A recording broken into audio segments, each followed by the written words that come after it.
Hello everyone, আসসালামু আলাইকুম। তো আবার কিন্তু চলে আসলাম সেই খাবার বাড়ি রেস্টুরেন্টে। তো এখন কিন্তু আমরা ভেতরে যাব, এখানে কেমন পরিমাণ মানুষ আসতেছে, এমনকি খাবারের কোয়ালিটি কেমন সেটা কিন্তু আপনাদেরকে জানাবো।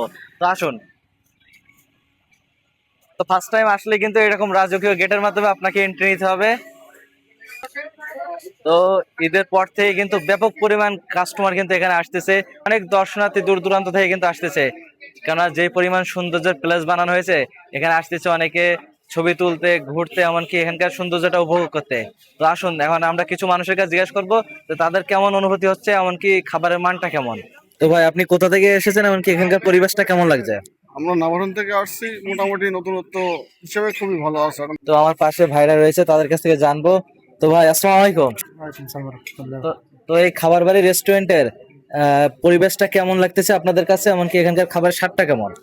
সুন্দর পরিবেশ, সুন্দর খাবার পরিবেশন আছে, খুব ভালো খাবার। আমরা এসেছি রাজাপুর থেকে। এখানে পরিবেশটা খুব নিরিবিলি, মনোরম পরিবেশ, খুবই ভালো। ঠিক আছে, নতুন হিসেবে অনেক সুন্দর লাগছে পরিবেশটা। আচ্ছা, খাবার বাড়ি রেস্টুরেন্টের এই পরিবেশটা আপনার কাছে কেমন লাগছে? এইখানের পরিবেশটা অনেক সুন্দর, মেইন রোড থেকে অনেক কাছেই। তাছাড়া এখানকার পরিবেশটা অনেক সুন্দর। এখানে আমাদের ছবি তোলার জন্য একটা ফটো বুথ আছে, সুন্দর করে লাভ দিয়ে সাজানো আছে। ওখানে একটা বাগান বিলাসের একটা গাছ দেওয়া আছে, ছবি তুললে ভালো লাগবে এখানে। আর এখানে ফ্যামিলি নিয়ে আমরা আসছি, আশেপাশে যারা আছে এবং তারা ফ্যামিলি নিয়ে আসছে, খুবই ভালো পরিবেশ। এখানকার খাবারটা কেমন লাগছে? ভালো। কোথা থেকে এসেছো আর কে কে এসেছো? কাগজপুকুর থেকে এসেছি। আর কে কে এসেছো? আমার মা, আমার আপা, আমার বোন। কেমন লাগছে খাবারগুলো? ভালো।